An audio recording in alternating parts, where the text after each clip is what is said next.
Welcome back into Rounding Third Baseball, episode 317, The Curious Case of ABS versus CB Bucknor. I'm Nick. We have Harrison tonight. How are we doing tonight, Harrison? I'm smashing the over on ABS winning that. I'm great, Nick. How are you? I'm doing pretty good. We will dive into that later. That's going to be a pretty long segment, if you will. So buckle in for that. We're going to cover some news first and all that jazz out of the first week of the MLB season.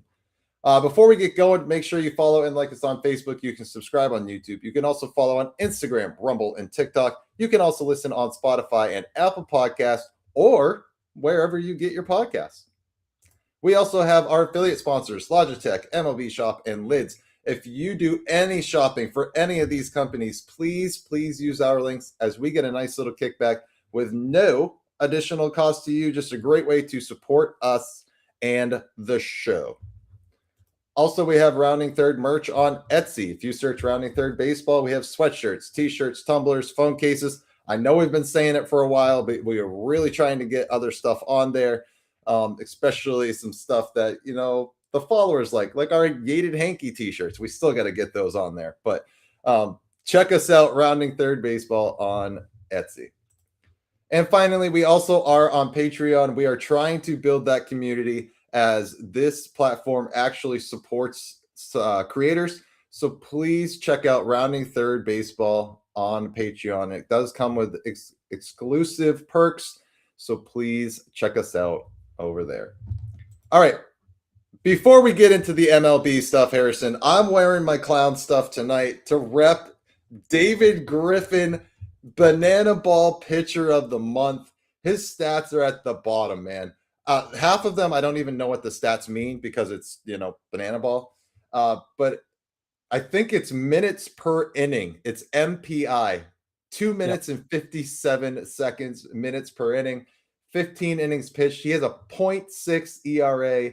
I don't know what a ship is. I really don't. And then, it's a sprint. You don't walk in Banana Ball, you sprint. Oh, that's right. Okay. So instead of whip, it's ship. Okay, that's awesome. So that's 0.8, 12 strikeouts, only's given up 8 hits and 4 PE. I don't know what PE points is. earned. Points earned. Okay, perfect. Love it. So I'm just learning that stuff too. No idea, but that is incredible that David jumps over to Banana Ball League and he's already making a significant impact. The clips that I've seen following him, if you don't, please do. It is incredible stuff. It looks like he's having a blast, and it's really cool. So just congrats, David. Keep doing you, man. It's pretty awesome to watch. Yeah, I've caught a bunch of his highlights, and I've caught some portions of his games, depending on what time it is and what I've got for free time on my hands. But he looks like he's having a blast.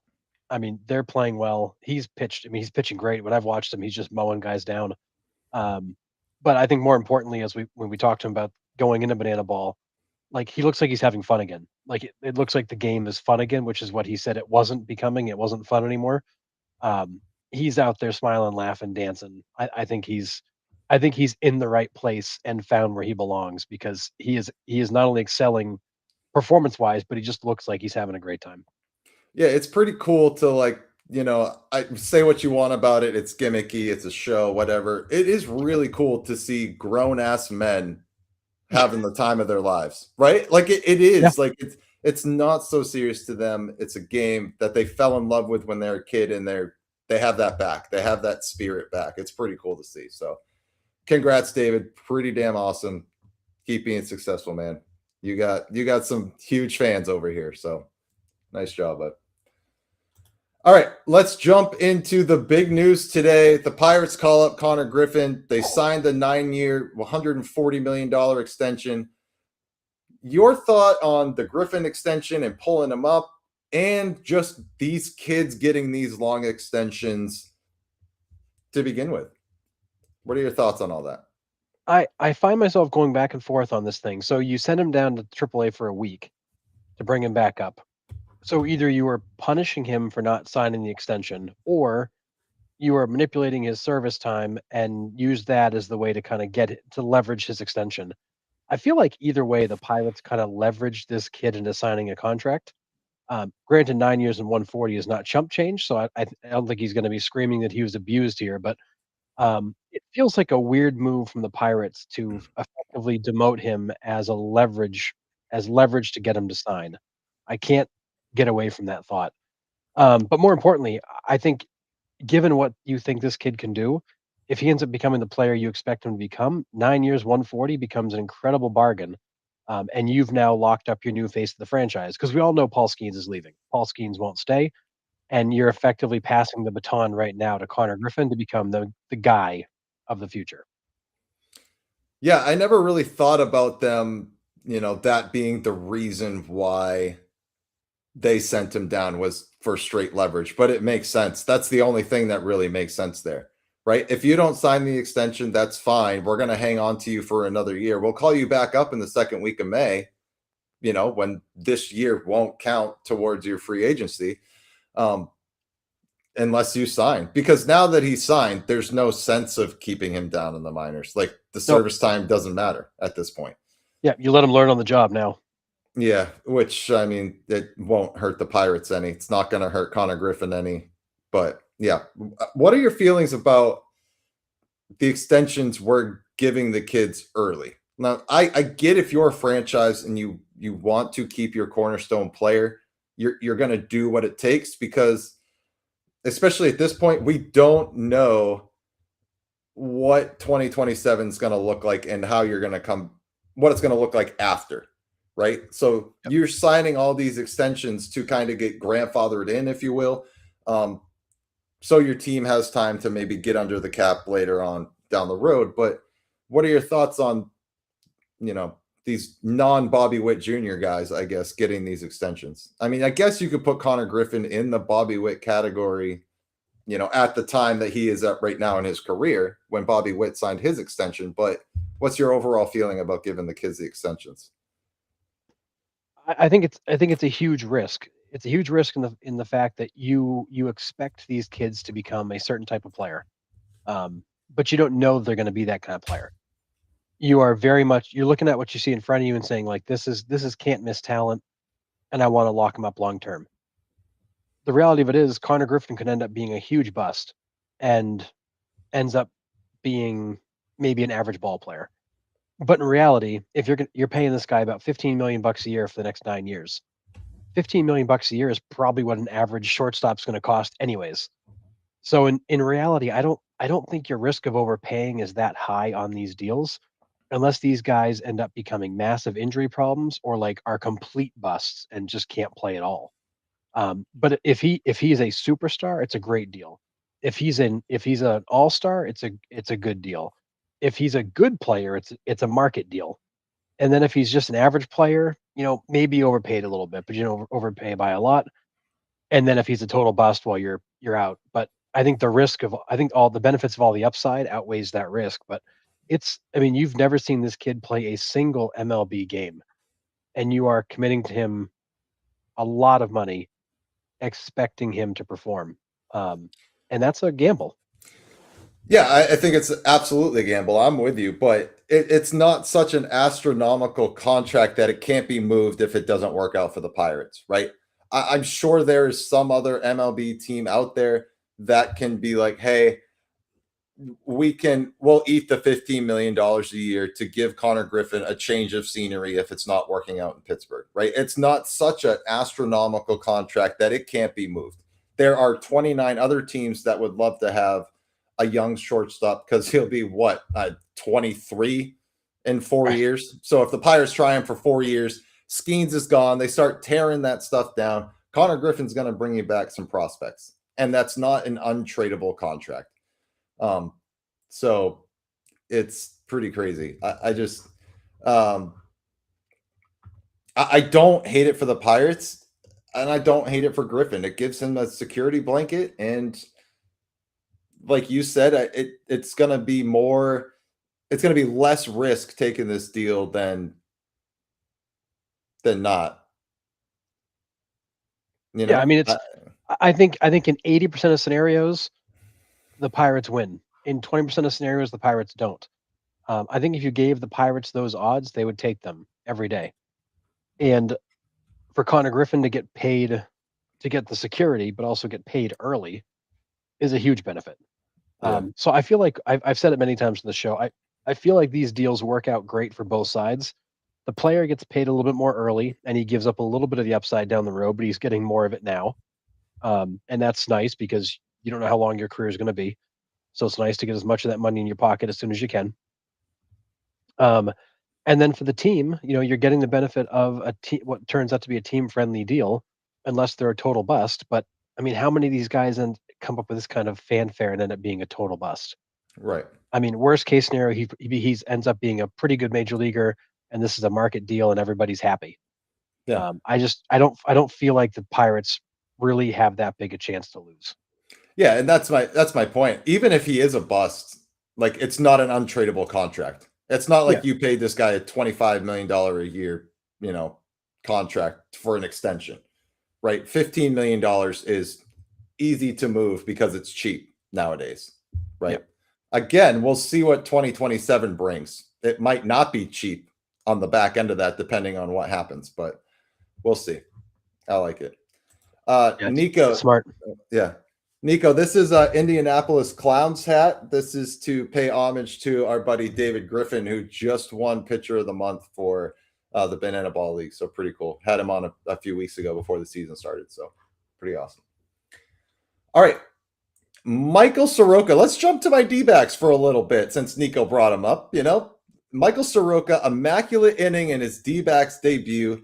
He joins Randy Johnson, Byung-Hyun Kim, and Wade Miley as the only D-backs to throw an immaculate inning. This is a name we have not heard in a few years. We have bounced around on some pretty awful ball clubs, can't stay healthy, but he looked pretty sharp in his D-backs debut, and it is something Arizona needs tremendously. They need somebody to come in there and kind of stop the bleeding in that starting rotation. Yeah, this is the Michael Soroka you saw 7 years ago, when he was a Cy Young candidate and a guy that was expected to be, a dominating pitcher in baseball for a long time. And because he was a Brave, he then underwent a whole bunch of injuries and has struggled to rebound. And when he has come back, he's come back with, kind of less than ideal stuff. He's battled additional injuries on his returns. Like, we've not seen this guy healthy in what feels like forever. And sure enough, like, he looked like vintage Michael Soroka. And yes, Joseph, it was the Tigers, and that lineup is atrocious. And I was saying it all spring, and I'm sad to say that they are proving me very much right now. But there's still time. But it's that was the Soroka of old. It was changing speeds, pitching with movement in the zone. He just attacks the strike zone. Yeah. And when you're not healthy and you don't have the same bite on things, you get beaten up, and that's been his problem. But he definitely he had the old stuff back. Yep, looks good. And like I said, D-backs need this tremendously, like badly. They need somebody to fill this hole. So it was a great start out of Soroka. Good to see. Well, and Staying. great. Okay. Well, and great for him. Here's a guy who's been Yeah. battling for, I mean, basically 7 years to make any kind of like meaningful return. Yeah. I mean, he's off and on. It's nice to see have him have another moment. It's been a Right. while. Yeah. That's a great point. Staying with the D-backs, and let's just stay with our rookie trend that we've had the last three shows. Jose Fernandez makes his debut with the Arizona Diamondbacks and absolutely just torches the Tigers single-handedly. His first hit was an infield single, nothing crazy. Then hit a home run for his second hit, and then followed it up with a go-ahead homer in the bottom of the eighth to take the lead off future Hall of Famer Kenley Jansen. It's the sixth time in MLB history a player has hit 2 home runs in their debut. Second time this year, which is pretty crazy. But this is another kid that comes up. He is built like an ox. This is a big kid. And third base, if Arenado doesn't pan out, this kid's sliding right in. It's like, sorry, Nolan. And Nolan's not off to a great start, but this kid could single-handedly just taking your job after a debut like that. Insane. Yeah, I mean, he's got more production in that one game than Arenado's got all season so far. And Yeah. he's a big boy. He's 6'3", big swing. This is a kid who will be fun to watch. I hope that the big swing doesn't become a problem for him. A lot of these big swinging guys, we've seen them before, the Trumbos, the Mark Reynolds of the world, where they'll have these moments. They'll go on these stretches, then they'll go ice cold. I don't know if he's gonna be one of those guys, but when the contact he makes is loud. Yeah. Those balls he hit were loud. Like when go watch a replay and just listen to it for a minute. I mean, you can hear the contact over the broadcast. It's loud. Yeah. Sometimes it is. I mean, that's a good point about kind of having a big game like this in your debut. It's A, kind of hard to live up to, and B, you haven't really faced any adversity yet, right? Like Yeah. baseball hasn't gotten hard yet. Like baseball's hard, it's a tough game. And not facing any adversity and coming up to that level and having an explosion like that in your debut, be like, oh yeah, this level's easy. Well, it's not easy, and I'm sure but sometimes you see those rookies that come up and struggle, they make the adjustments, they turn out to be superstars, right? You hope Yep. it doesn't go the other way with a guy like this. Michael, he could be. He could be in my top 3. Is he my new boy? After watching him play, man, he looks great defensively. And if he has offensive production like that, it's going to be hard not to. Curtis. Kurt. I mean, this is Jose Fernandez being a savior to an MLB team that is less than 35 years old. I've heard that before. Yeah. Yeah, that's tough. That's tough. But I'm excited for this Diamondbacks team. I am, because I know we've had a lot of questions of them going in, but that lineup can still mash. And that lineup's going to keep them in a lot of games. So, I mean, I think it's still a big question mark for them, but they're still fun to watch and a lot more fun than the Red Sox right now. So, there's that. Well, they are, and I think the important part is that they're not at full strength. They're kind of patching things in a little bit, and they're getting production from some people you wouldn't expect it from, and that's what it takes for these teams that are in transition, like the Diamondbacks, who are waiting for guys to get healthy. That's what you have to have, or you fall too far behind for it to matter when those guys come back. So, performances like this and having more guys step in and fill those gaps is going to be critical to the Diamondbacks having any chance in the second half when they finally get healthy. Yeah. That's typical Diamondbacks baseball, at least for the last 3 years. Like, it's always been one guy, like, out of the blue that has an incredible season, and you're like, okay, like Jock Peterson has Yeah. a pretty good productive year for the Diamondbacks that one year, and he platooned. So they always have that one guy, but Well, Lourdes Gurriel came out of nowhere and had that monster season, and then then he got the deal after that. But yep, you're right. There's always that one guy, Christian but Walker. Like, you can just go down the list of all the guys that like just shockingly had monster years. yeah. Yeah, I mean, they're still good. They got Marte, Perdomo, and Carroll at the top now. I mean, it's not a fun top 3 to get through. Power, speed, it's insane. Well, and let's talk about that home run that Corbin Carroll hit off of Tariq Skubal the other way.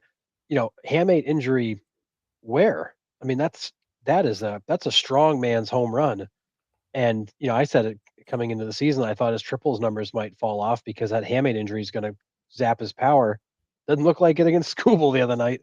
That's a big Nope. boy home run to left center off of Skubal, and that's a healthy hand. That's not a lagging hamate injury. No, they said it was just like a floating bone chip in his hand that Yeah. they removed. So not like too invasive, but the night before, home run and triple through the first 2 innings. So, I mean, Corbin Carroll's back, man. So Yeah, he looks excited healthy, which that was a concern. Yeah, absolutely. Alec Thomas looks good straight out of the gate. Yep. They changed his swing a little bit. So Diamondbacks are going to be an issue in the NLS and the National League wild card race for sure. All right. As long as their pitching holds up. Well, that's the question. All right, another extension here. Seattle Mariners signed Colt Emerson, 8 years, $95 million extension with $130 million possible with incentives. How do we feel about this move for the Mariners? I mean, it's again kind of like in the coffin category. This is a guy who you have your can't miss type prospects. I mean, kid's 20, um, but he's got all the tools and he looks like a major leaguer. And it's one of those things where unless you think he's going to be a bust, it's a no-brainer to sign him up. And I do think it's smart here to stack it with incentives. Let's keep the base low because if you don't quite pan out, we don't have so much on the line. But Right. if you are a stud, we'll give you all the money, but we're just going to make you earn it.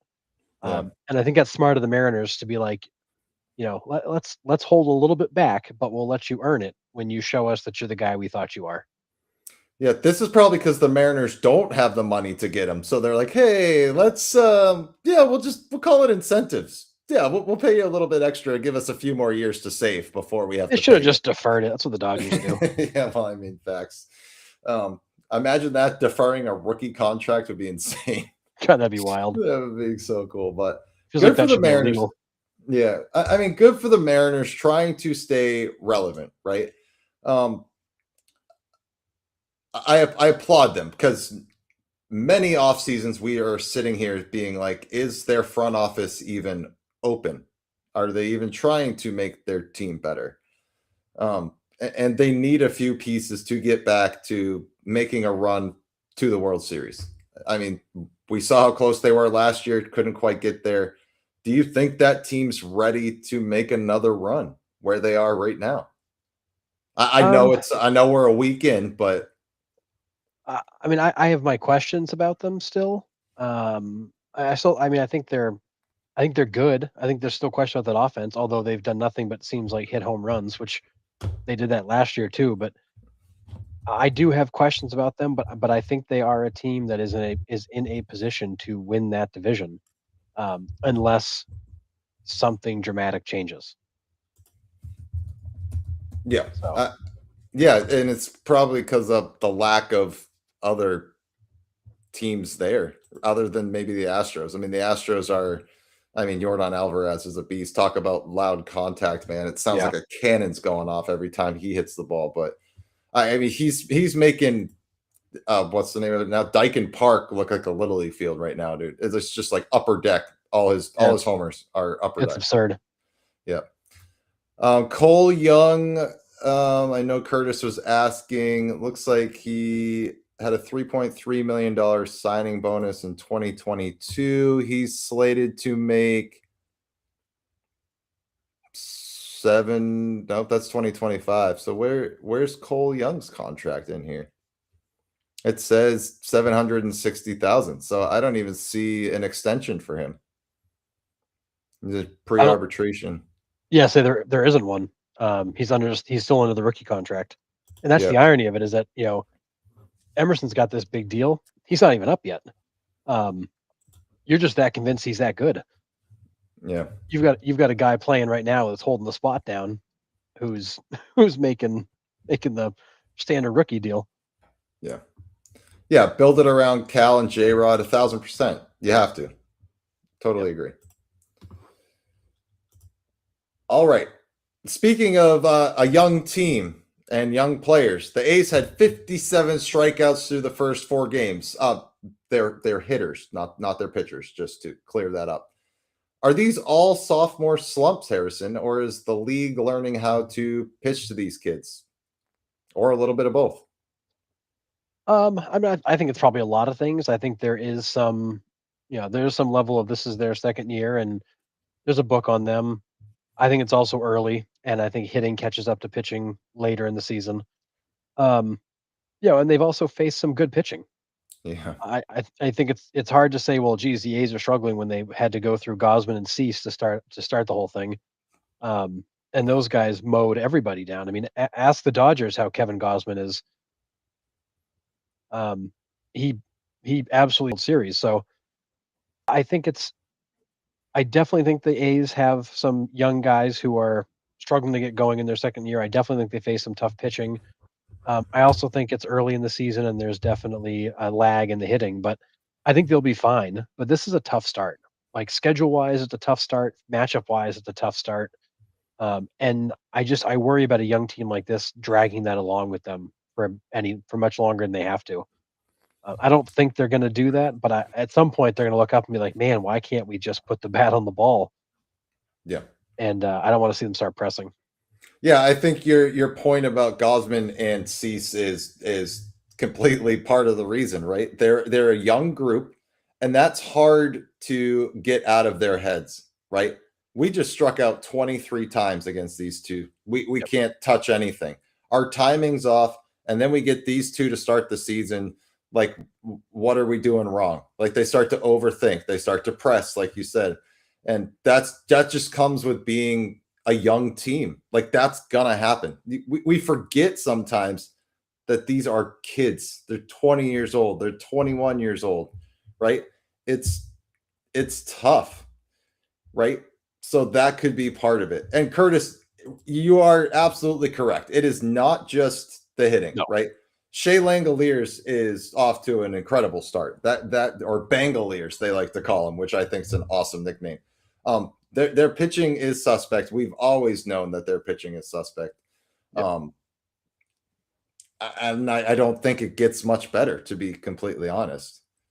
I mean, Severino looked all right. It's just they couldn't hit Gosman, which not many teams can. So it is what it is there.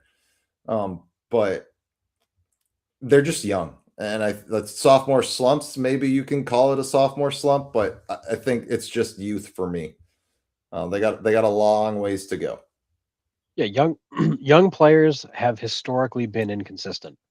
They're going to have hot periods, cold periods. There's going to be all kinds of highs and lows, and that's what you get. The hope is that when a couple guys are on a low, a couple other guys are on a high, and you can balance it out. But young lineups are tend to be very volatile, Mm, and we saw it with them last year a little bit too. They'd go through stretches where they would just disappear, and they go through stretches where they'd score 10 runs a game.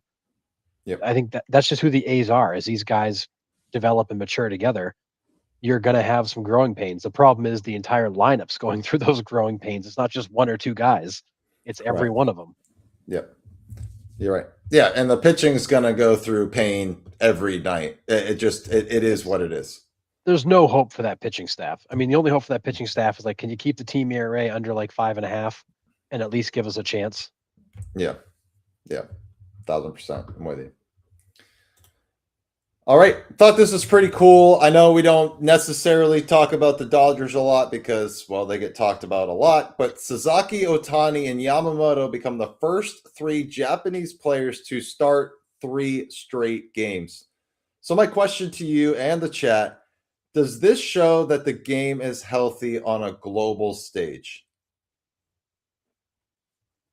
I mean, I think it shows. I mean, we talked about it last show. The fact that international players were down as a percentage of the rosters on opening day, but I don't think that means that baseball is not healthy on a global stage. I think it just means that there's a changing in the demographics of who's on the teams, and maybe some areas of the country are growing faster than others. But I do think this is a huge, kind of coup for Japanese baseball to have, three starters in a row from your home country on the greatest team in baseball right now, kind of the next dynasty of baseball.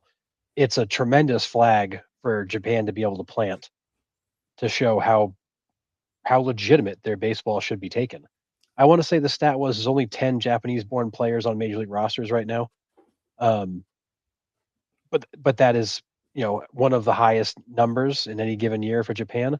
But I think less important is the number, more important is the quality of player. Right. Like these aren't just scrubs. These aren't just like guys these aren't 26 man sitting at the end of the bench. You're looking at at these three guys, as well as other guys like Murakami, who's off to a great start. Like you have impact players playing big roles. So to me, it's a massive coup for Japan to be able to say, "Hey, look at what we've done on the global stage. Japanese baseball is legit and should be given a lot more respect than it gets."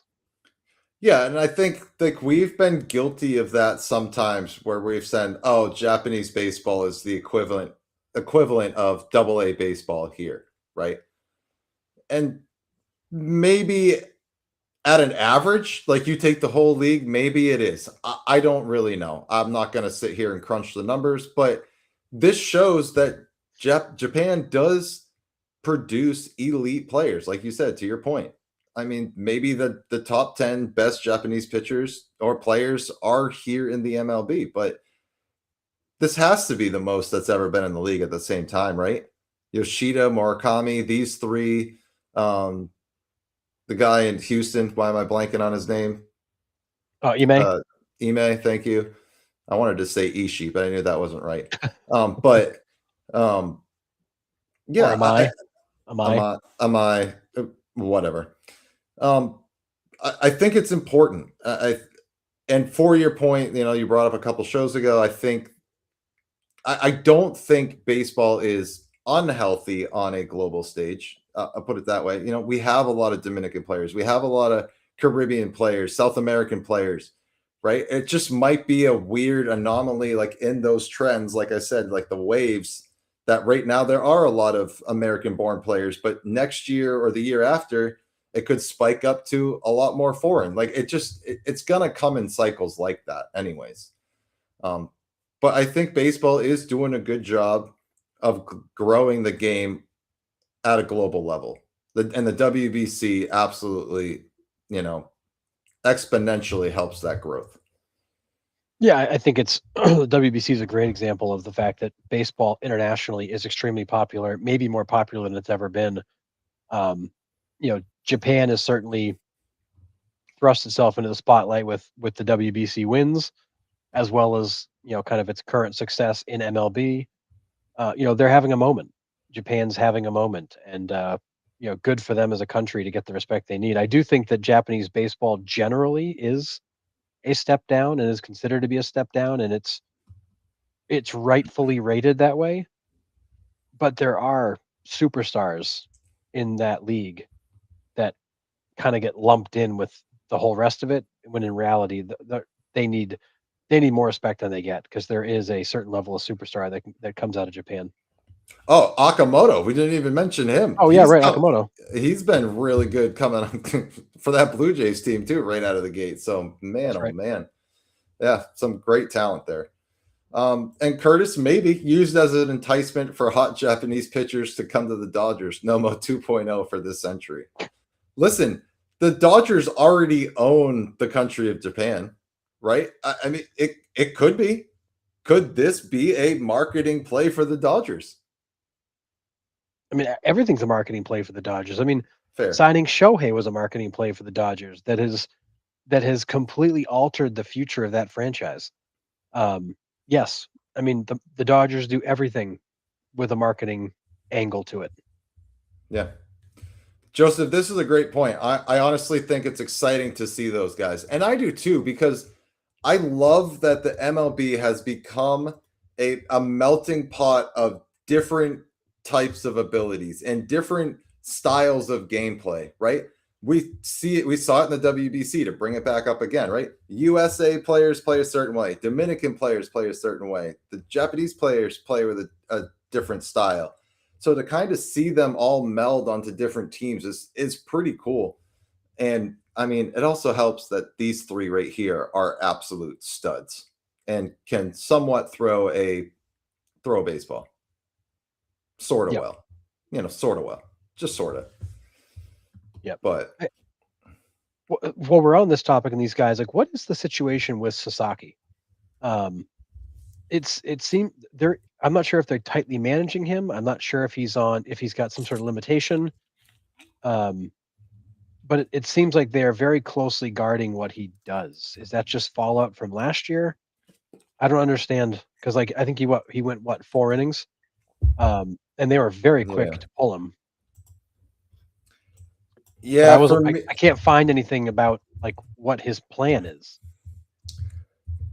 Yeah, I haven't really heard either, because honestly, I don't pay that close attention to the Dodgers, but my guess would be to kind of save him from himself, I think, mentally, because they sent him down last year, right? When he couldn't find the strike zone. Yes. And then he spent a chunk of time hurt. Then he came back to the bullpen. Yeah, so I think it's kind of both, right? I mean, I think it's trying to save him from himself, save the bullets in his shoulder, and just try to get some sense of control. And maybe he's a guy that once he starts getting tired, he just loses all mechanics and just can't find the strike zone. But I don't know if I could confidently find the strike zone if I have a splitter like he does. Yeah. That thing drops 3 feet every time he throws it. It's probably one of the best splitters I've ever seen. And then he just backs that with, oh, maybe I'll just throw 102 by you. So I think it's a combination of everything. I think it's the youth. He needs to learn how to pitch. Because in Japan, to our points earlier, he got away with throwing over there. Over here, you can't get away with just throwing. You have to pitch. You have to pitch here. There's a difference between the two. So I think it's mentally and physically both with Sasaki, if I had to guess. Yeah, like I know he had a bad spring, and he would have the situation of kind of cruising along, and then the wheels would fall off. But I found it interesting because they were quick to pull him out. I mean, he was good, he wasn't great, but considering how he pitched in spring training, that was a huge improvement. I mean, he Yeah. was awful in spring training. Yeah. Yeah. Agree. All right. Trevor Bauer news, Harrison. Signing with an independent league. Could this be a bridge back into the MLB, or is it too late for Trevor Bauer? No, I mean Trevor Bauer's the window is closed, and he's now at the point where he's old enough where MLB teams would never even consider it. I think this is a guy who's just a baseball rat and wants to go play and doesn't care where it is. He'll be like the Ricky Henderson of minor league ball, and he'll pitch as long as he can until he's in his 40s, and just keep going. I think that he's just a guy that likes to play, and he's going to do it until he can't. Yeah. I mean, that's fair. I mean, that's what we all did at some sort of level, right? I mean, if I wasn't playing baseball, I was playing softball. Like I could not get enough of it, right? I know softball's not the equivalent of baseball, but I also didn't have the ability that Trevor Bauer has at this point in his life. But Yeah. Yeah, Joseph said I love me some Bauer, but I think his MLB window officially closed a year ago, and I'm with you.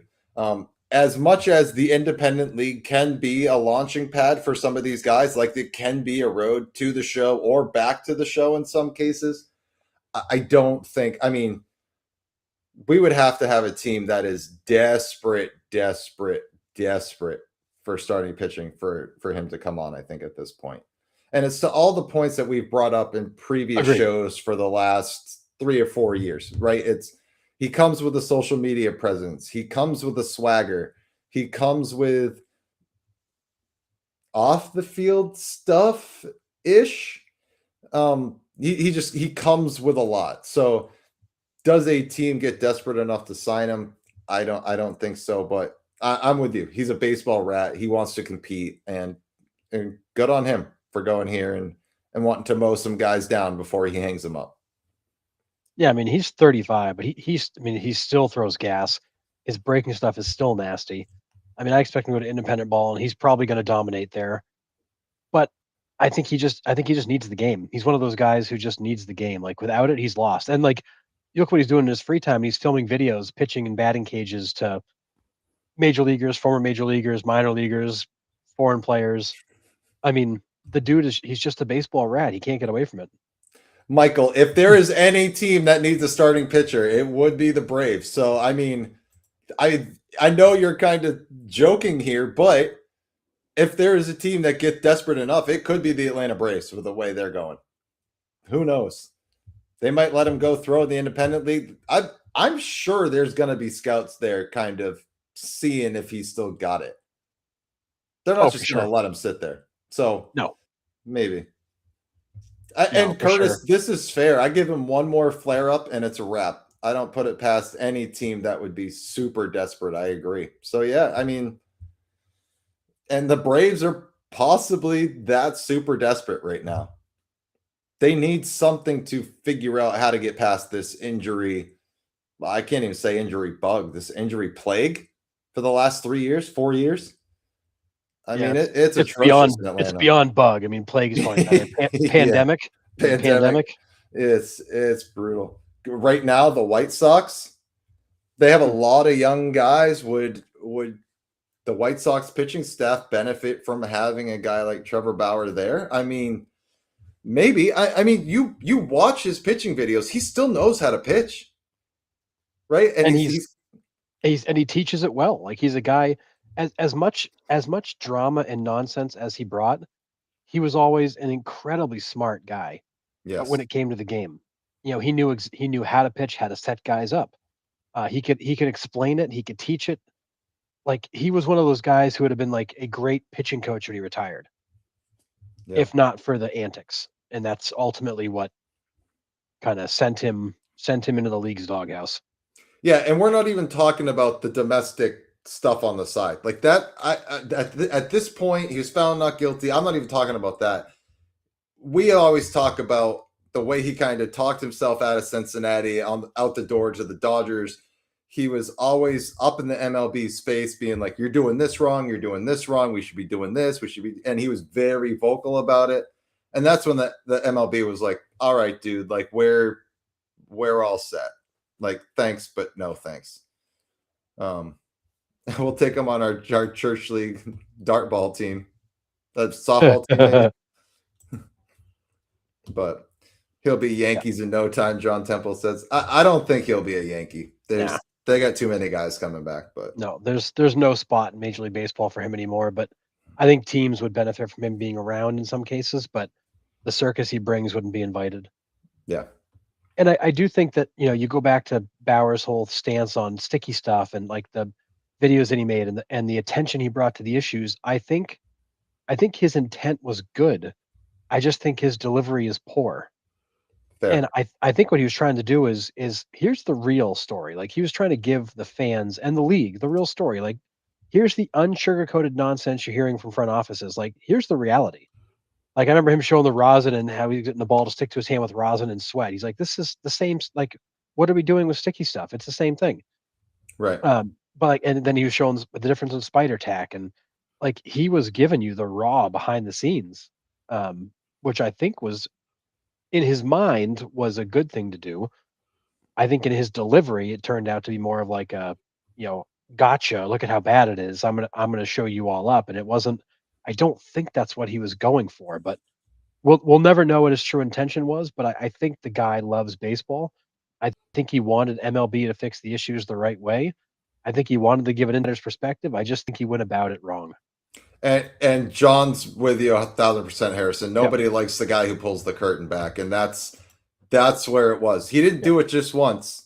He didn't do it just twice. Oh, He was vocal about everything, and that's what it is. But and then it turned nasty because then he was starting to get challenged by the league, and he's like, "Oh no, like I'm not just going to bend over because you asked me to.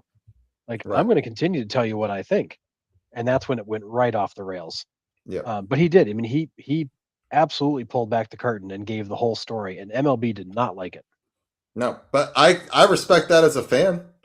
Yep. I mean, he wasn't necessarily wrong, like you said. Maybe was the delivery a little off, sure, but he's like the raw rosin's not much different than the spider tack. Like, look at this; it's sticking to my palm, and my palm's flat. So, like, I don't. Yep. What are we even talking about? Yeah. I used to love his videos. I mean, I thought they were great because Yeah, he really did. He gave you the whole story. yep. And this is it. It's the whole Yeah. package of what he is, Curtis. 1,000% with you.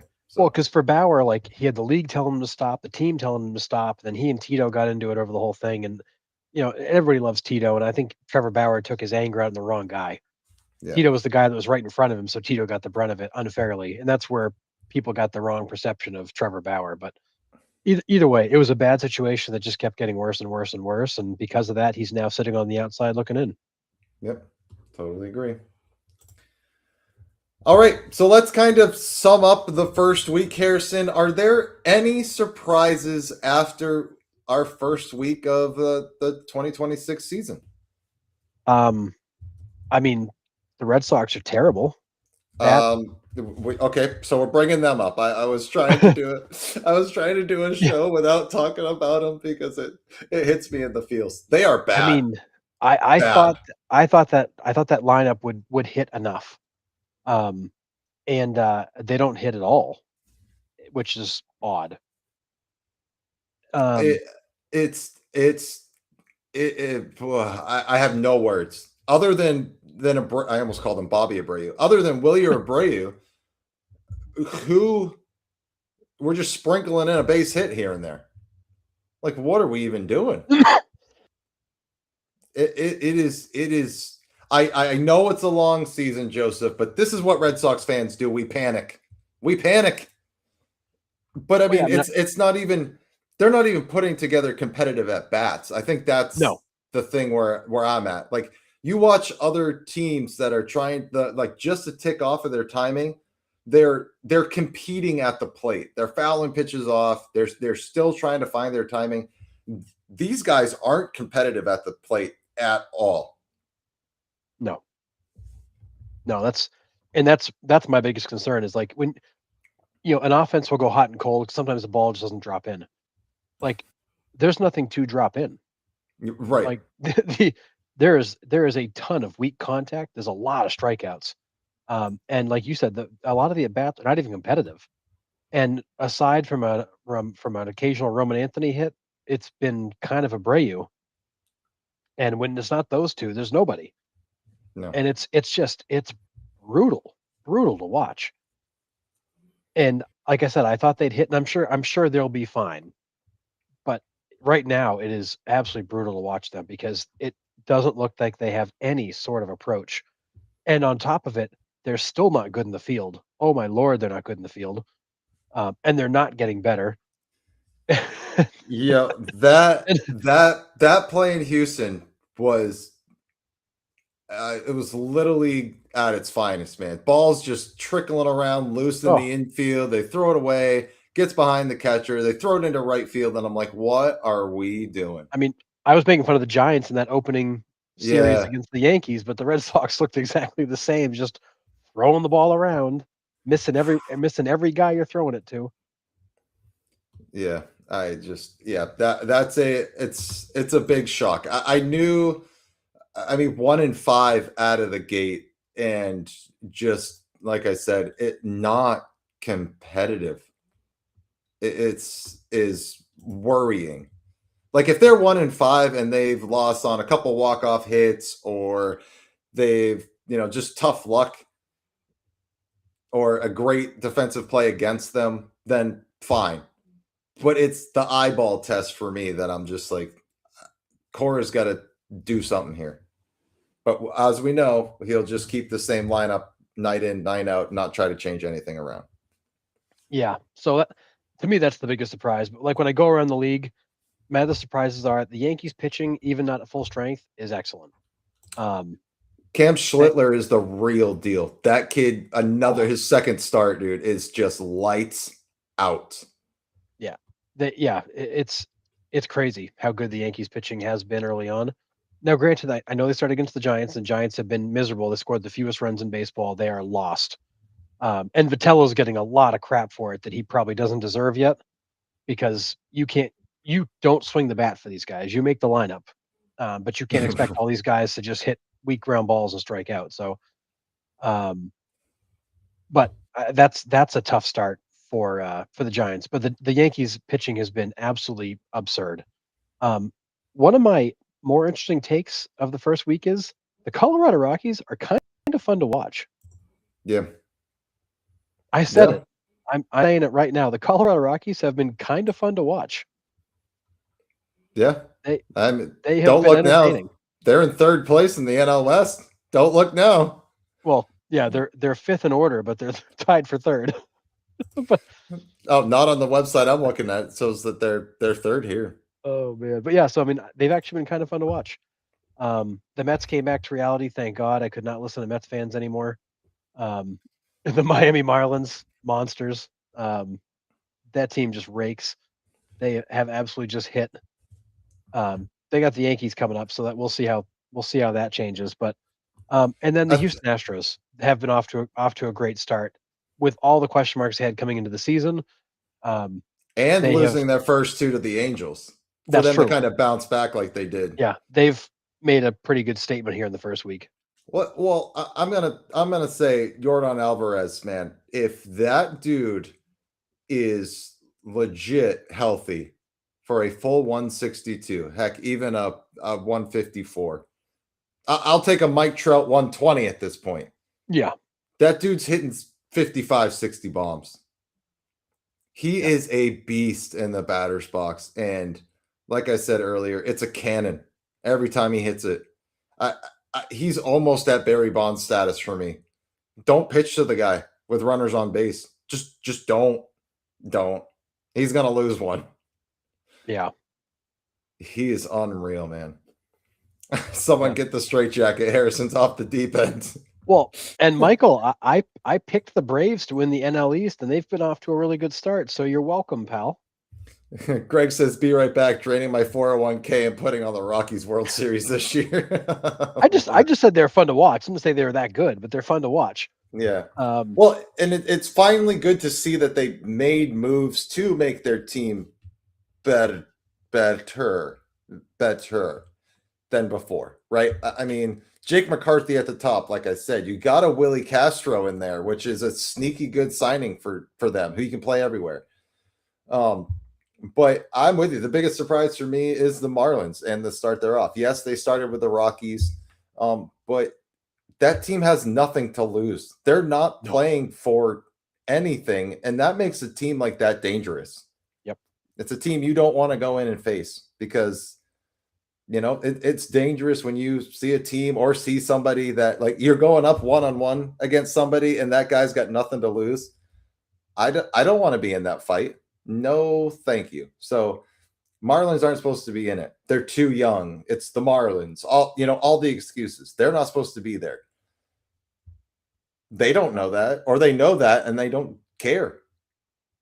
That makes them extremely dangerous. So, I mean, we'll see. Again, kind of an overreaction with one weekend, but they're a surprise and a good surprise. And can I just say, the Chicago White Sox may give up 1 billion runs this year. Give or take 1 billion, but yeah, it's tough. I mean, that might be some of the worst pitching I've ever seen in my entire life. Yeah. In one group, it's terrible. There's no bright spot at all. No. And we thought that they were going to have a couple young kids take another step forward too, and Shane Smith, but yeah. Michael says picking the Braves to win the division doesn't help your case to not get the straitjacket, Harrison. That's probably fair as I think about that. Yeah, and Greg's with us. The biggest 2026 surprises right now. The Fish are good, and hopefully a big year for them. Curtis says Rockies are fun to watch. Where's your dark glasses, red-tipped cane, and German Shepherd? Yikes! Brutal. But yeah, I think it's the Marlins for me. I'm with you. And how brutal the Red Sox are. Yeah, it's not good. No. So those are my biggest two.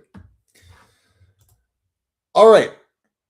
Wait till Detroit faces the White Sox. We'll make them look like Cy Young candidates. I mean, that lineup is bad, Joseph. And we talked about it all spring, like, where are they going to get offense from? And man, I mean, Schoolboy goes out there and pitches the lights out, minus one pitch to Carroll. He loses 1-0. Like, what the hell? You couldn't manage anything? Yeah, stuff. Bad. White Sox are going to allow so many runs. They're going to implement a mercy rule at the All-Star break. They might have to. I mean, to protect some of these guys, because it's bad. I mean, these pitchers are just overmatched. Yeah.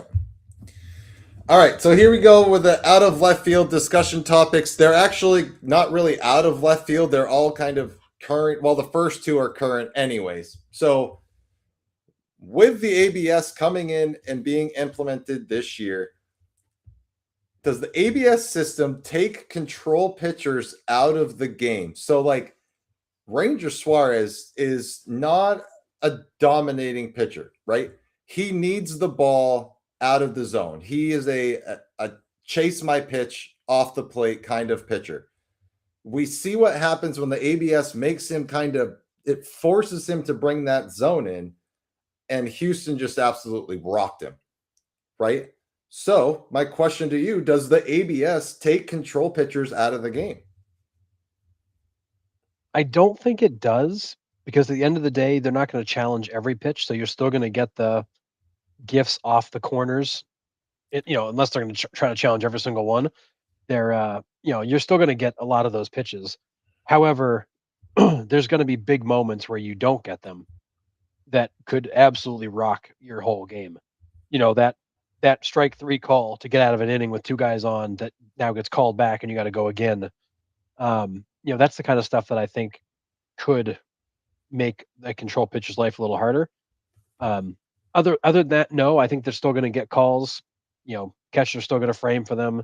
Umpires are still going to give them a wider zone at times. Some of them will get taken back by ABS, but they can't all get taken back. But I do think that the I think the thought of ABS is going to make some of these pitchers maybe try to be a little finer when they don't necessarily have to, and I think that's going to be an adjustment. And I think, I mean, for Suarez too, like he left too many balls over the plate. Like he Yeah. doesn't usually do that.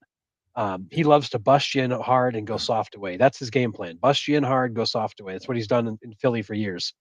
But he was hanging changeups out over the plate. The fastball wasn't getting in. He just looked off. And I'm not sure if it was first start with the new team jitters or what, but he just he never had it. It was never there. Yeah, it was middle all day. Now, Oh, bad. so I'm gonna go against you a little bit here, and I'm it's because of the umpires. Now, kind of hear me out here. As ABS is in the game longer, it's developing. The umpires are bringing, unless you're CB Bucknor, who we'll get to in a minute, the umpires are tightening up their strike zone, right? So the umpires are starting to adjust. We've already seen it. They're already starting to just miss calls that are like a tenth of an inch off the plate, right? 2/10 of an inch off the plate. The umpires are already bringing their zones in. They're already starting to get into that box.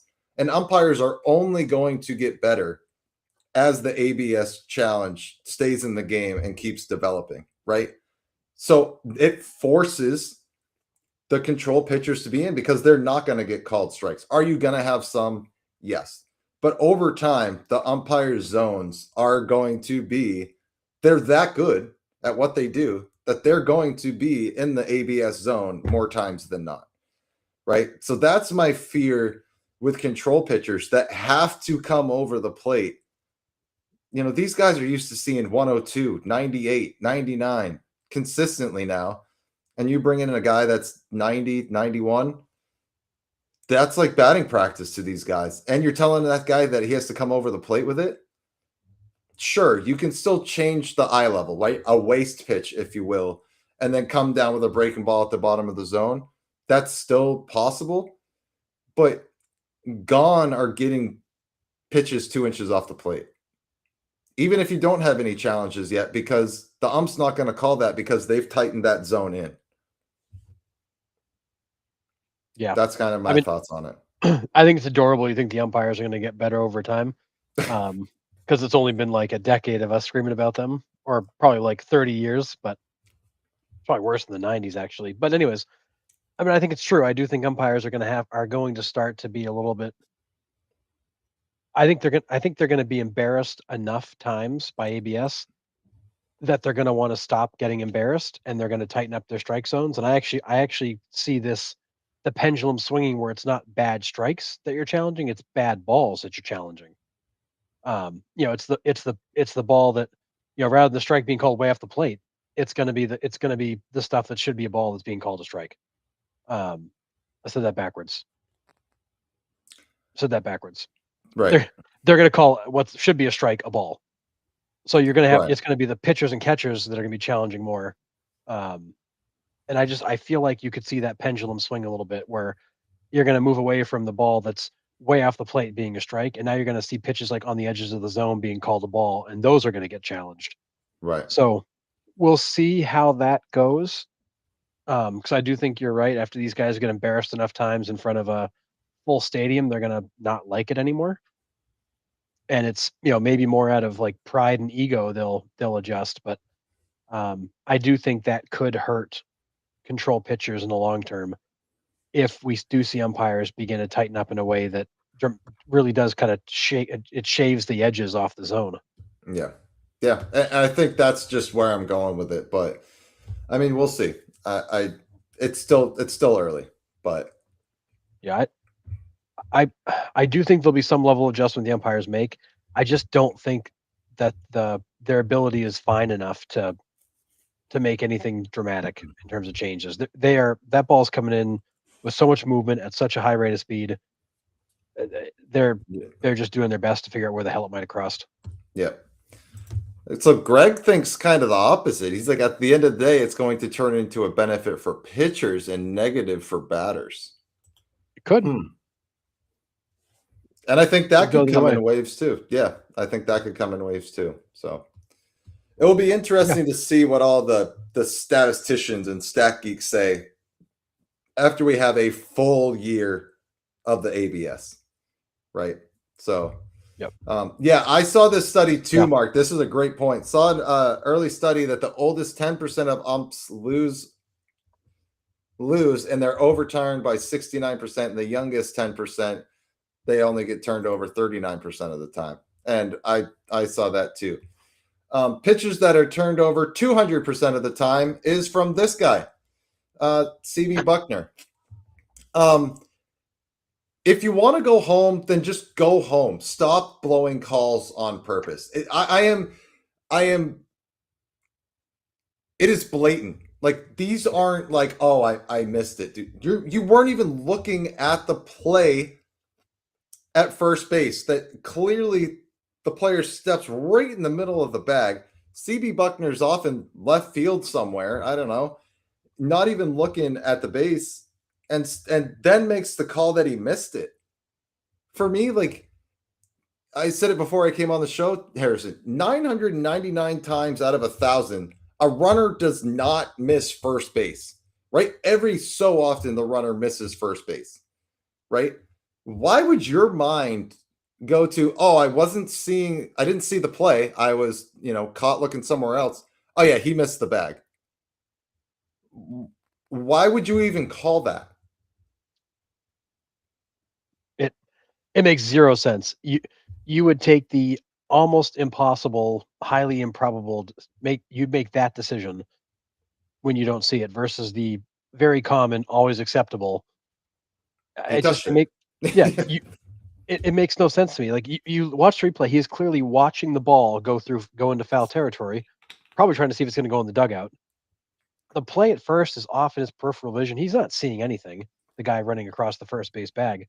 And then to make that call when you didn't see it, and you're making the bizarre, unlikely call, I swear to God, like he either has like some sort of like mental inability to process, or he does this stuff on purpose just to get attention.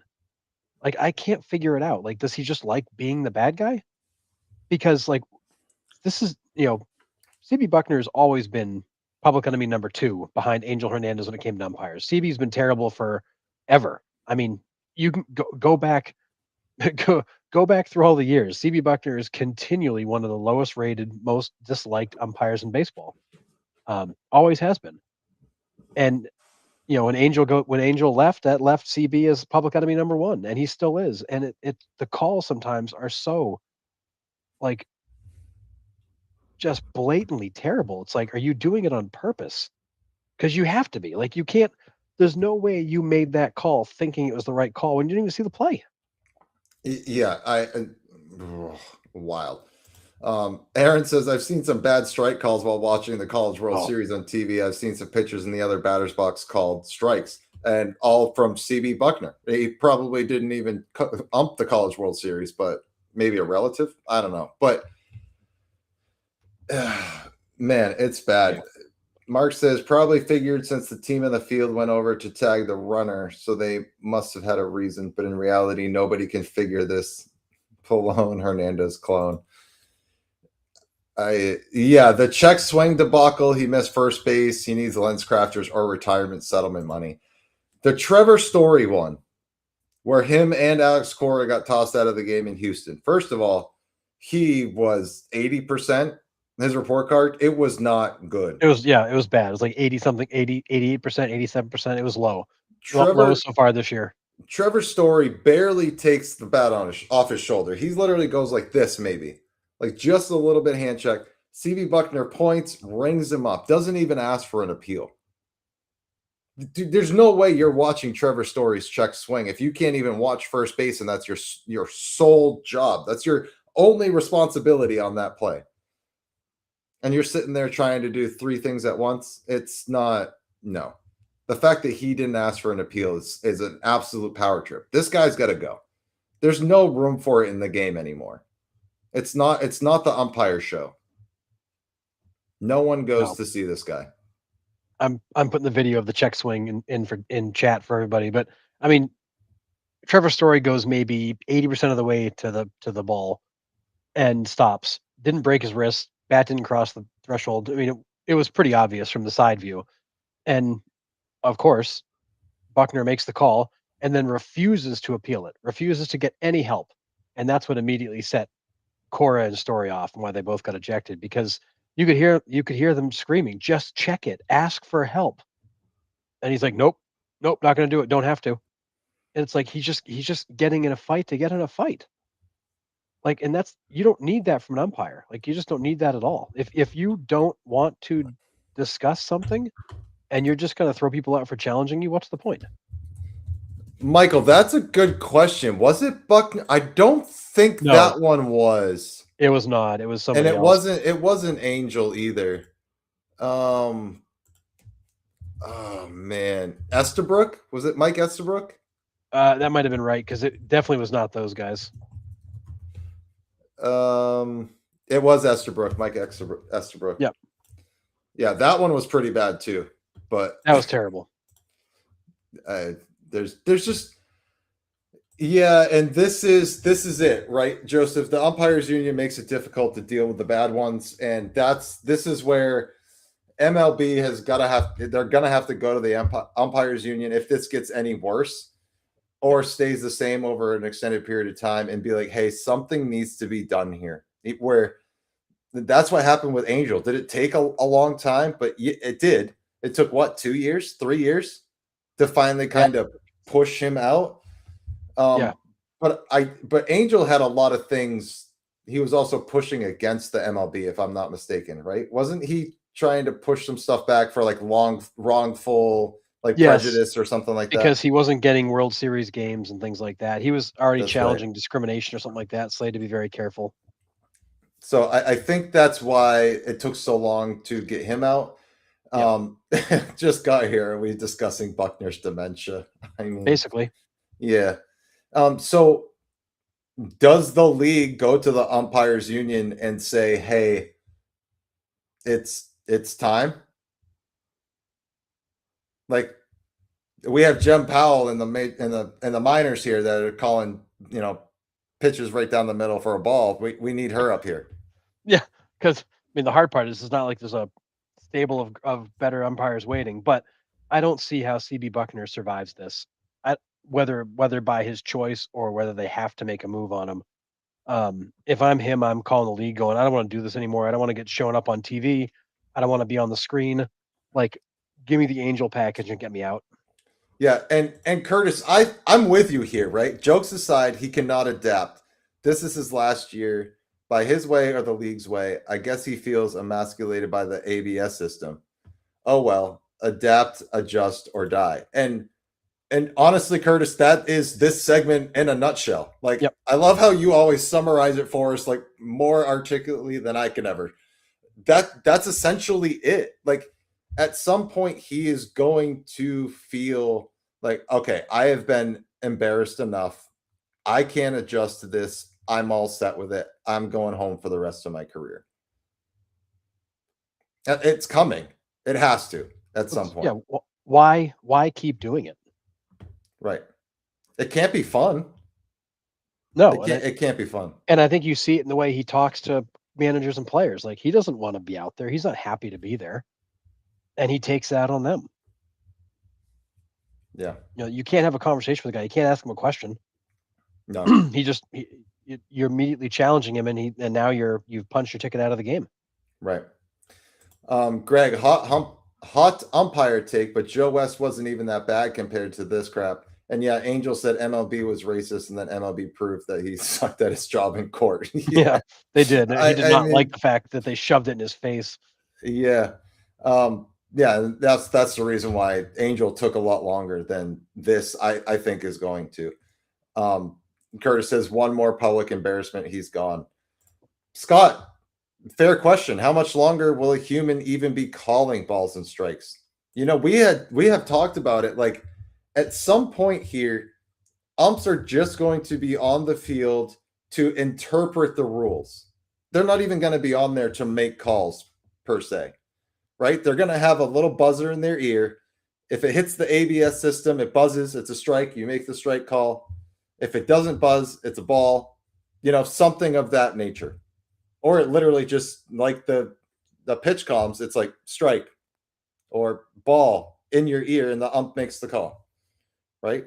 That could be in the future here and not too distant future. So how much longer, Scott? I don't know. Like 3 or 4 years, maybe. I'll give it that. Yeah, Possibly. Mike Reed over in Patreon just said he just needs to retire. Yeah, the flat like, out. Yep. Yeah, that's it. Flat out. It's time. It's time to go. So, anything else on CB Bucknor and that whole mess before we kind of change gears a little bit? No, I mean we talk about CB Bucknor enough on this show. It's never good. It's never good though. That's fair. So, all right. So here are really the out of left field questions that I kind of came up with. The Dodgers dynasty just falls off a cliff. We wake up tomorrow. Dodgers are no longer in the MLB. They fall off a cliff. Which team is in the best shape right now to take over as the new dynasty? Wow. I mean, I don't know. There's another team in kind of adequate shape to really be a dynasty, but I will say one team that's got its core players locked up for a while.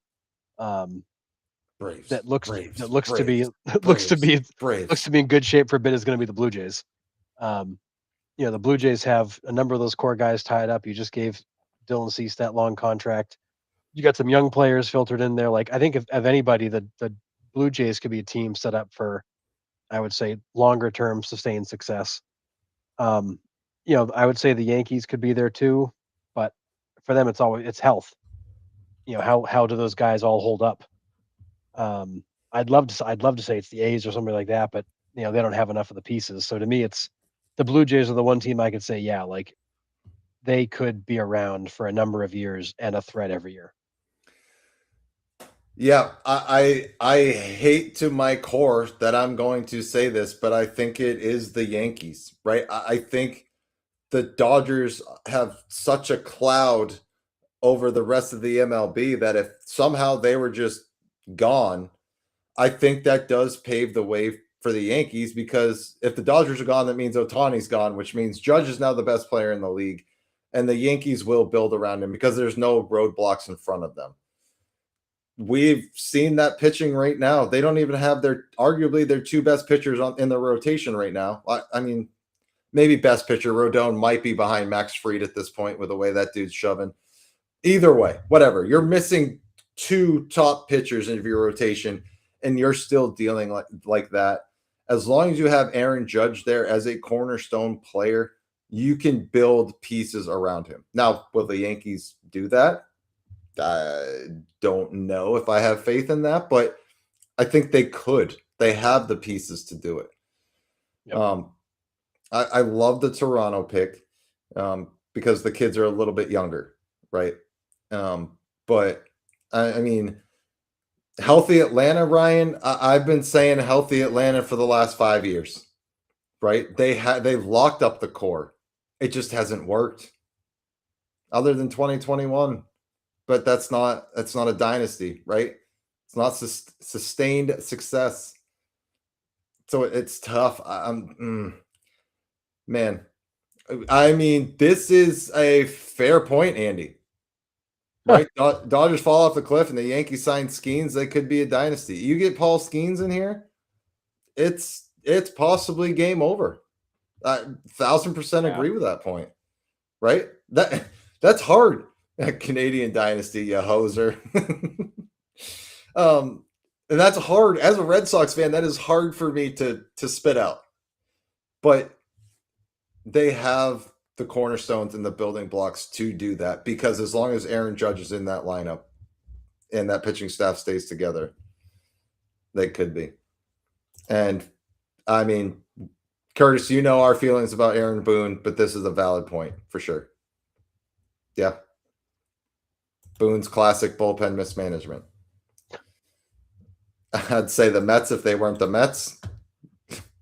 Yeah. Fair. So, Mark, this one's a tough one, right? Because for me, there's so many question marks here. He's asking, is Skubal's a free agent next year? Is he in pinstripes?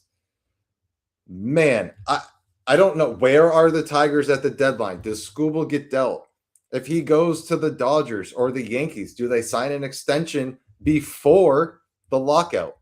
Or does Skubal ride free agency into this lockout, not knowing what's coming out on the other side? If I'm Skubal, for my career to get my max earnings, I'm almost, it might be crazy, I'm asking the Tigers for a trade, and I am trying, if I like the team you're trading me to, which will most likely be the Dodgers or the Yankees, a team that's got the prospects to deal back, I am asking for an extension before the lockout comes, because my contract would be grandfathered in, right? If we come out of 2027, they close the deferral loopholes, they put the salary cap on, you're not getting the $50 to $60 million a year that you deserve. I'm just saying market value deserve, right? Yep. So what team? I don't know if I could do it. There's too many factors to even pick one for him. I don't know. I mean, there's two guys there, Skubal, and where Skubal goes or where Skeens goes, those could have massive impacts on the overall landscape. Those are elite level pitchers that don't move very often, and there's shockwaves that go through the league when guys like that move. Yeah, and then it's the trickle down effect. Yep. Right. So, man, I don't. Yeah, and Michael, I tend to be with you. If he goes to the Dodgers, it will be an absurd extension, guaranteed, market, book it, sign off on it, whatever you want to do. It's a done deal for sure. So if I'm Skubal, that's the route I'm going, because I think that's my biggest, I want to say my biggest guarantee to make sure I get paid what I'm worth. Mm-hmm. Is to somehow get this done before the lockout, because I have no idea what the status of the market's going to be like in 2027. And then trying to get back on your team, because his free agency is not going to be a short one. If he goes all the way to free agency, it's not going to be short. He's traveling to all 30 teams. He's seeing what they get, what they're going to offer him. And then he's going to have to ramp up for spring training or summer training at that point, or however long we're delayed. So he's going to start that season even later. For me, it just makes sense to get it all done before the 2027 lockout.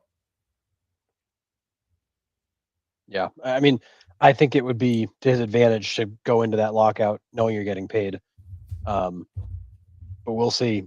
I also, it was pretty clear from his side they weren't going to settle, and they're willing to drag it out. So he's either got a lot of confidence in his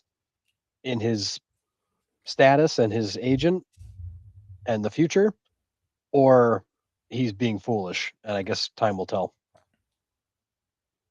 I mean, if we come out of this lockout and the cap is, I don't know, what are they saying, like 280? There's something around that. I think that's the number that they've been floating around. Yeah, I can't remember. 280, something. Whatever. He's not getting 50 or 60 million a year. There's no way. Right? There's no possible way a team can could do that and still pay 24 other guys, 25 other guys. No, I mean it'd be it'd be pretty impossible to sign contracts of that size anymore. Yeah, what I'm looking at, it was projected at 260 to 280 based on kind of just estimates that were put out there to give context to the conversation. Yeah. I mean, Curtis says he'll go to a playoff contending team on the West Coast that needs ace to seal the gap. That's, yeah, I see that too. Scooble somehow lands San Diego. I'll vomit. Same. Curtis says easy answer. Dodgers are the Dodgers. Dark horses are Seattle or Arizona. Dude, imagine him and that Mariners. He goes back home to Seattle. Because I think he's from that area, right? He's from the Seattle area. Pretty sure he's from Washington. Man, that would be wild. That pitching staff would be gross. But he's from California. Oh, he's from California. Did he go to Washington or something like that? Yeah, he went to Seattle University in Seattle. That's what it was. That's what. So yeah, so that's his tie to the area. Yeah, Crochet got 170 over 6, so Scuba would be 225 over 6 at least. I would probably guess that as well, Mark. That's pretty fair. But that's before the lockout. That would have to be done before the lockout. There's no way that a team is signing that post-lockout. So, I don't know. Crochet signed a very team-friendly deal. Yes. I mean, I think that Scooble's going to look for at least $40 million a year. I'd have to think. I agree. Yeah, but we'll see. Yeah, Scott. Maybe we need the commissioner to block some of these trades for the best interests of the baseball, like Bowie Kuhn did when Charlie Finley tried to trade Vita Blue to Cincinnati, and they can. MLB can step in and block a trade for the better interests of the league. MLB blocked the A-Rod trade to the Red Sox only because the Players Association was like freaking out. Well, right, but didn't the Players Association pretty much blocked it, right? Because they were going to defer, they were going to restructure that entire contract. Yeah, so they asked MLB to step in and shut it down. Okay. MLB did. The Players Association has no standing in baseball transactions and activity. Gotcha. But they made a stink to the commissioner's office that they're manipulating a contract that hurts values and money and blah blah blah, and got MLB to step in on the grounds of it was too complicated and they can't set the precedent of making trades and restructuring contracts as part of it, and whatever. Yeah, and there was the same thing with Teixeira 3 or 4 years later, wasn't it? Yeah. Red Sox tried to do the same thing and they said no.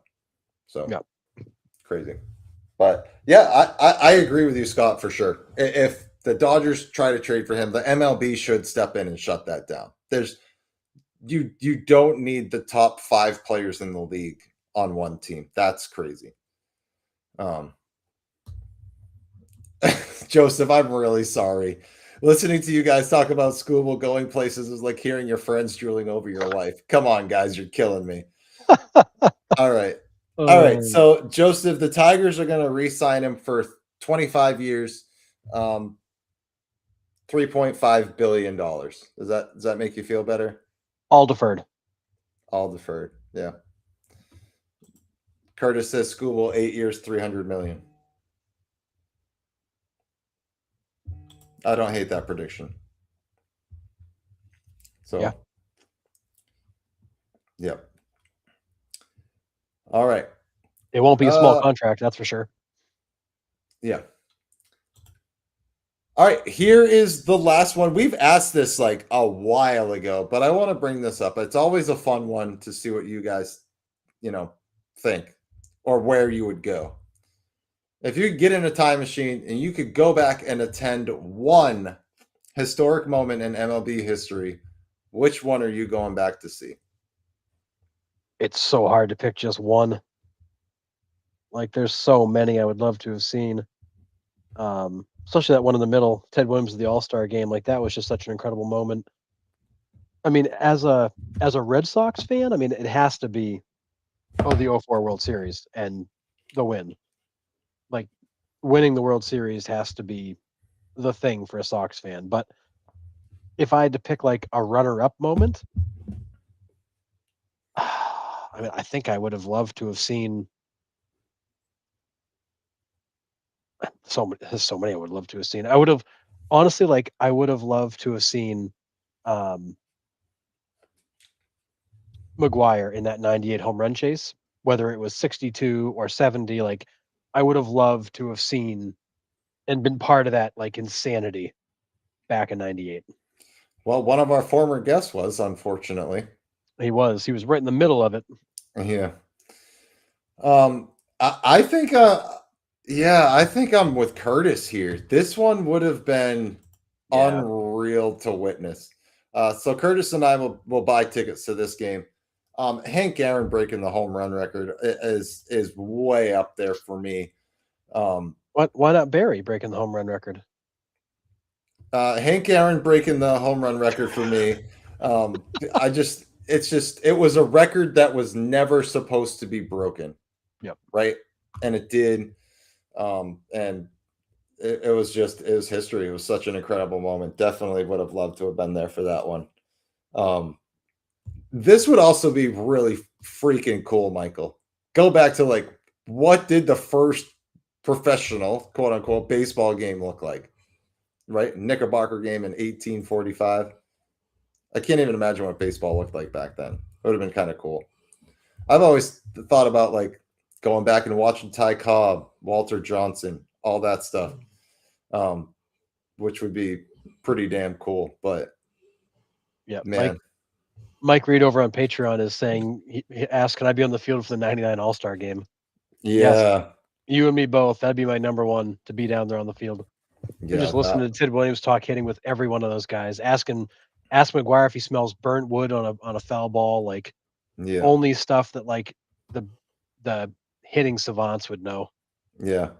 Ryan, as a Cardinals fan that you are, I can't even imagine that this one, his favorite moment, 2011 Game 6, the freeze game. I could watch that every day. I'm not even a Cardinals fan, and I could watch that every day. Like, that was just a moment in baseball history that is cemented in time. That was absolutely insane. Yep. Game 2, 88 World Series, Gibby's home run. That's a great one, Andy. Absolutely. Joseph goes back and watches, on YouTube, Cobb and the boys. I would have loved to have seen how baseball was played, how ferociously it was played by Cobb, and what that looked like for sure. Scott says, for me, great Game 6 was Boston Cincinnati World Series in '75. Yeah, I'd want to go to Game 7 of that series. Yep, one of the best World Series of all time too. Mark, when Sid slid. No, wait. Yeah. Man. Yeah, I mean, there's so many great ones. I mean, I have Jim Abbott's no-hitter. Right. I mean, that was such a cool moment and everything that he overcame in his life. Awesome moment. Willie Mays, the catch. To see that in person. Yeah. Must have been insane. Well, what about the shot heard around the world? I mean, there's so many. Yeah. Just, Don Larson. Yeah. We're honestly, like, I can make a list probably of 25 or 30 right now that I would love to go back and see. Yeah, even if it's not a moment on a field, this would be really cool, Michael, right? Not a moment on the field, but I can go back and sit and listen to Tony Gwynn and Ted Williams talk hitting. I would probably feel like the dumbest person on earth listening to them talk about hitting. That's what would make it so good. Right? Just like, I was a pretty decent hitter, but I mean, nothing, obviously, to those guys. I can't even imagine what those conversations sounded like. Man, pretty dang cool. Yep. Amazing. All right. I've got some random MLB trivia for you guys tonight. Oh, that one, Ryan. That one. Oh, yeah. I would be crying like a little kid. The D. Gordon homer after Hernandez passed. That was wild. That moment had everything. It was nuts. Yeah, that's a great one. Whew. Yep. All the emotions, all the feels. All the feels. Yeah, that's a tough one. Yep. Yeah, I think all those moments. I mean, it's nothing. Not like you want to go back and relive it, but like when Nick Aidenhart passed away, like that was around that same time, and that car accident on the way to the field for the Angels, and they, laid his jersey out. They had the number down on the mound, like all those tribute games, man. When the emotional part comes out, it's quite a different game. It's crazy. All right, random MLB trivia. I'm going to give you a second to kind of look at this page for a minute, and then we're going to get going. Okay. So this page is important. Maybe. All right, here we go. First one. Jim Brown won the NFL MVP award wearing number 32. Which two players in the MLB won MVP awards in that same year that also wore number 32? Mostly all wore number 32. Yeah. Oh boy. So the NFL MVP for that year and both MLB MVPs of that year wore the number 32. Okay.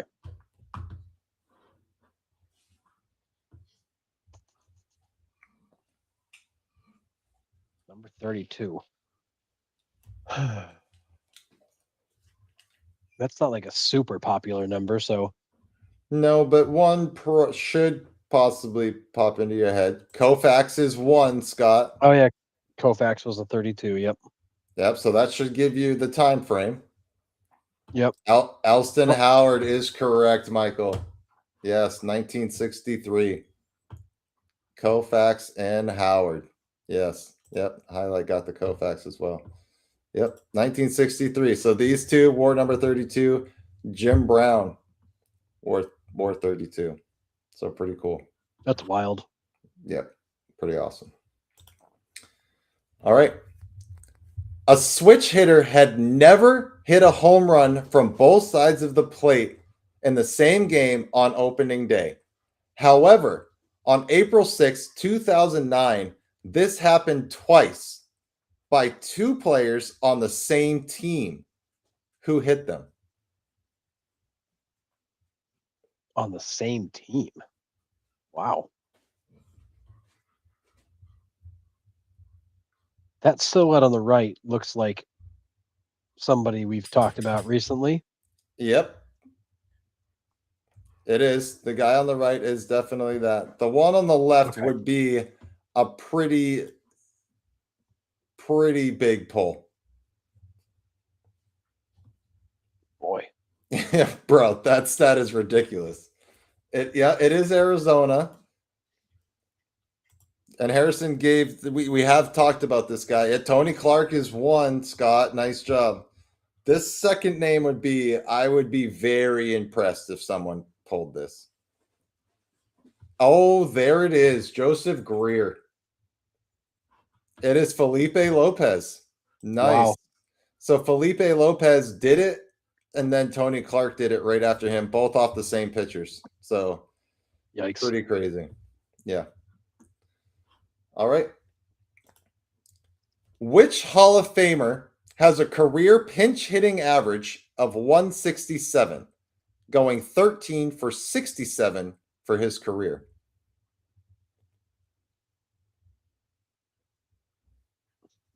Is this going to be a guy like a Pujols or did Gehrig or Mantle do some random pinch hitting later in their career?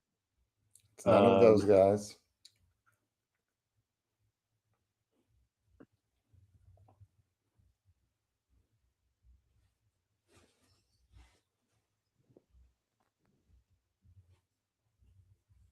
Yeah, Lopez was a tough one. I wouldn't have gotten him either. Yeah, no shot.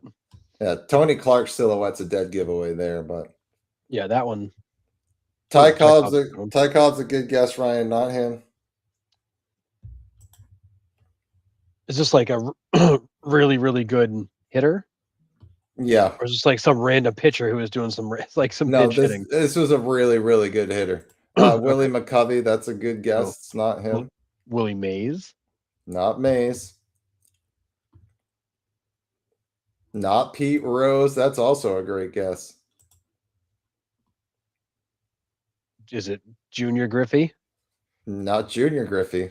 It's not Senior Griffey either, but I was gonna say. he's not in the Hall of Fame. I was just gonna say he's not in the Hall.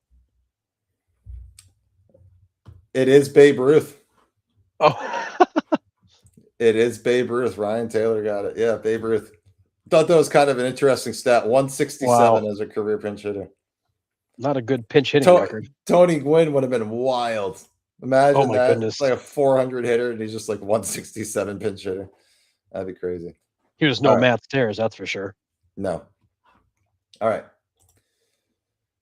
Who was the first National League player to hit 2 grand slams in the same game? This happened on July 3rd, 1966.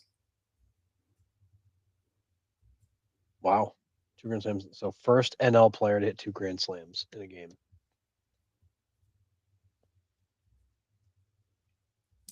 I think people will get this one, especially the history guys. I think will definitely get this one. Not Tory. It's a good guess. Oh, yeah. It is Tony Cloninger. And wow, I didn't even get another guess out of my mouth. What's cool about this is he was a pitcher.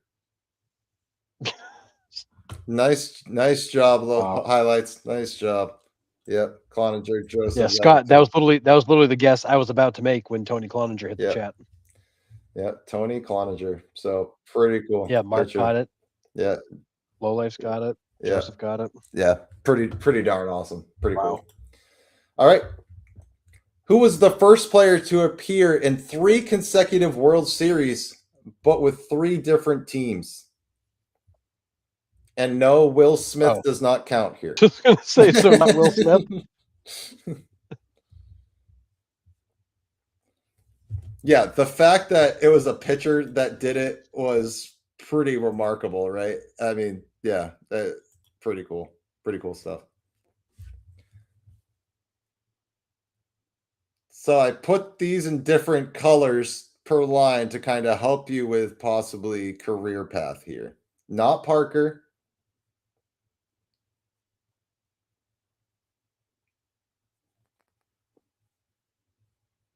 Parker's a good guess. It's not him.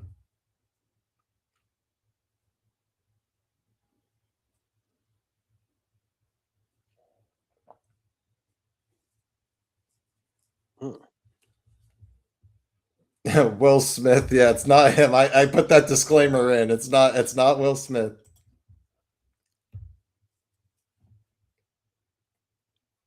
Somebody did it before him.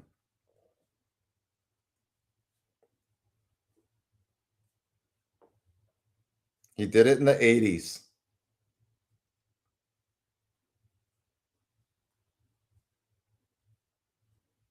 Wow, this is a tough one.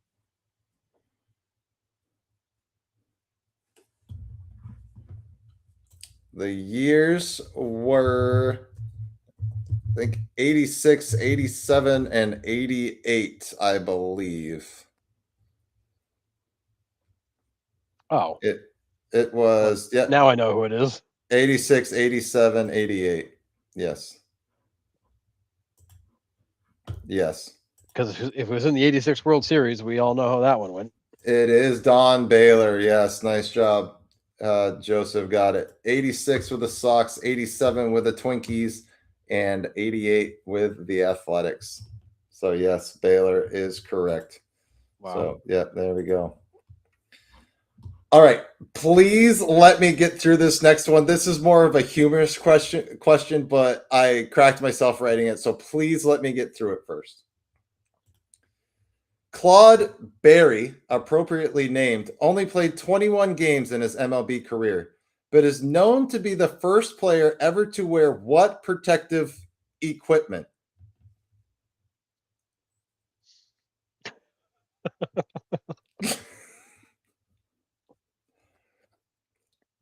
Oh boy. I'm gonna let Chad have this one. Yep. Thought this was just kind of a funny one, so I was like, it's good. I like it. Yep. Yep, absolutely. It is a cup. Nice job. Yeah, a cup is correct. Michael got it. Mark got it. Joseph is. I mean, jockstrap. I'll accept it. Haha, cup. Yeah, like you like the berries and the equipment in quotes there, but yeah, athletic cup is correct. So nice. All right, I got two more for you here.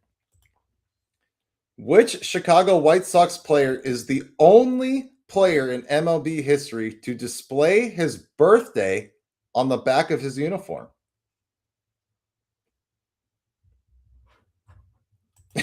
Got weird in here quick. Protected his twig and berries? Yeah, for sure. Chuck Berry. You got it. Yeah. To display his birthday on the back of his uniform. Okay. Holy crap. Highlights already got it. Carlos May is correct. Wow. Dang. So May was on his back, and then 17 was the day he was born. So May 17th was his birthday. Wow. That's pretty good. Yep. Pretty awesome. All right. And the final one I got for you tonight. In the same year, Justin Verlander won the MVP and Cy Young Award. What other pitcher had a sub-2 ERA in his first 20 starts of that season? Yep. Yeah, I did We haven't not used him yet. Yeah. Yeah, that was a real quick pull, Ryan. I was impressed with that one. Joseph got him too. So yeah, probably a famous trivia question. But yeah, that was a cool one. Yeah, Harrison got this one for sure. Yeah, he's the only guy on the first slide we haven't used yet. If you remember the first slide that Nick told us to look at. Oh yeah, Wayno's a great guess. You're around that time frame for sure.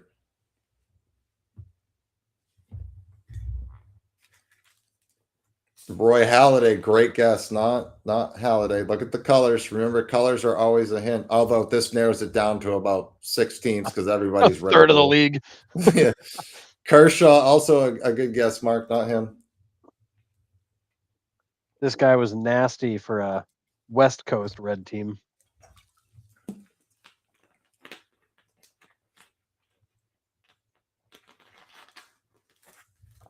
Had a brother in the league too. Yep. Cliff Lee, great guess. Not Cliff Lee. Loved me some Cliff Lee. All around it. All around it. Weaver is correct. Ryan Taylor, nice job. Jared Weaver, nice job. I'll even take Weber. Weber is close enough. Yep, it works. We knew what you meant. Yeah. So yeah. Damn it, Weaver. Joseph just got it too. Yeah, Jared Weaver. So yeah, those were fun random trivia questions. I love those ones. So pretty cool. Yeah, Curtis just pulled them too. Nice. So pretty awesome. So, all right. Before we go, do you have anything else? I do have kind of an announcement. I got a couple things. Yeah, Ryan, I have no place to talk. I completely get it. I completely understand. That's why I took it back. I have no place to talk. I love the listen, Nick. Yeah, Ryan, I get it. My bad. That's on me, Ryan. That's on me. My bad. That's on me. So we do have right now, tentatively, still in the works, but pretty much cemented. We have former Brewers pitcher Mark Rogers coming on. I know you guys have heard that name before because I have brought him up because he single-handedly threw me the nastiest curveball I've ever seen in a batter's box in my life. He is coming on Sunday night. So be pretty cool to listen to his story up through high school and going right from high school to the pros. So I'm excited to see him. He actually had pretty damn good starts with Milwaukee when he was there, but I think he got injured and just couldn't quite get back. So pretty cool. Mark Rogers coming on Sunday night. Pretty excited for that because I'm going to lead off with hey, probably don't remember, but when you were just 14, you were throwing 94, you gassed me up, and then broke me off and buckled my knees, and I just started walking back to the dugout. So excited for that Sunday night, and to talk some just like Maine baseball and like what it was like kind of growing up and being that good in Maine, where we didn't really get much exposure unless you were throwing 94, 95 regularly. So pretty cool. I want to see you guys take live at bats. No, you don't, Ryan. That will end Not anymore. poorly. Not anymore. Yeah, no. So, so yeah, excited for that Sunday. And then also, I started where you're going to see Harrison and I kind of pop in and out of this new show. I'm hosting a new show with Romantic About Baseball, NYMLB Talk.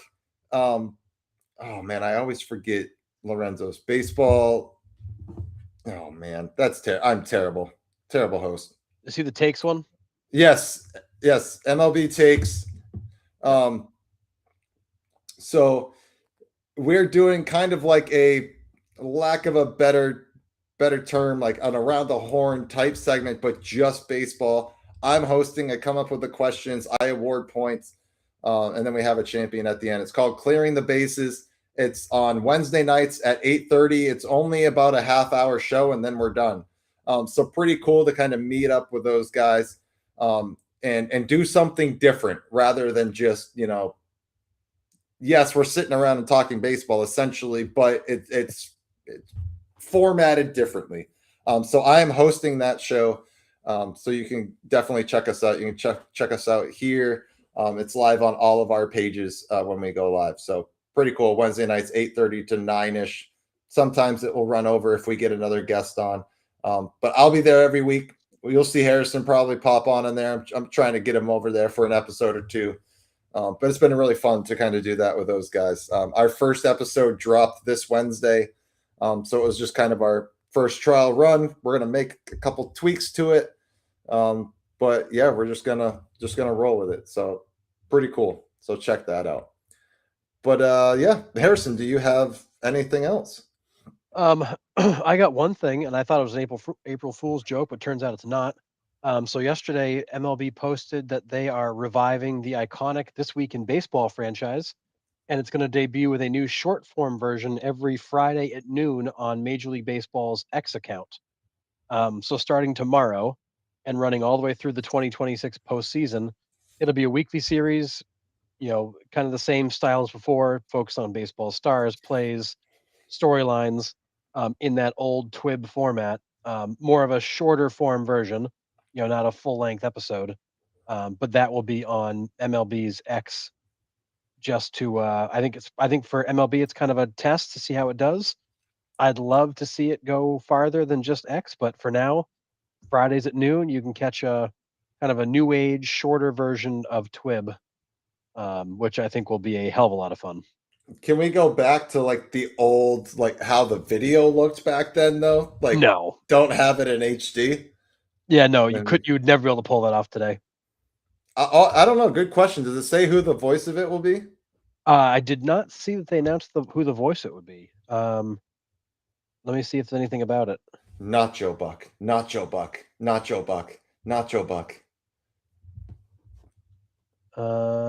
Yeah, I'm not seeing. Oh, multimedia content creator Kate Maniscalco will host each episode. I don't know who that is. No idea. Hold on, what's the I'll drop the press release in the chat. People can see it. How do you spell it? So it's Kait. Yep. Last name is Kait. Kait. Yep. Last name is MANIS. Yep. I already got it. Maniscalco. Yep.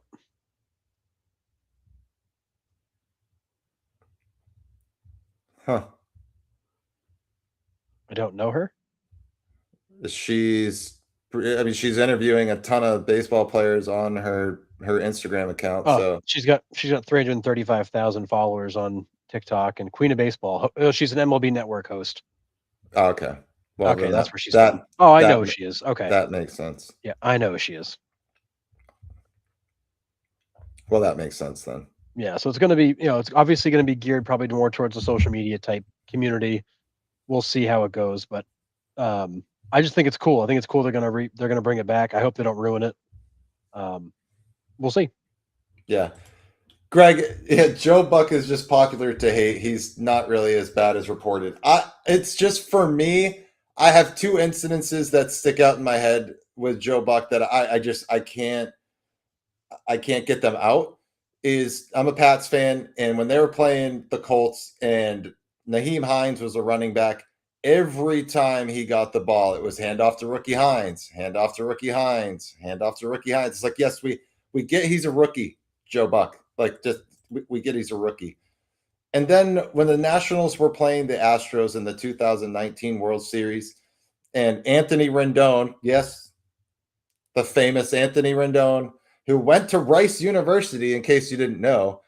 Joe Buck mentioned that 200 times in the broadcast when they were in Houston, because, in case you didn't know, Rice is in Houston. Did you know that, Harrison?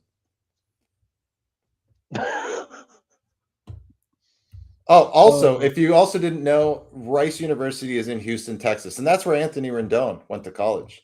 He went to Rice. Anthony Rendon, he went to Rice. But where is Rice? I don't remember. It's in Houston. It's in Houston. Oh, Rice. What state is that in?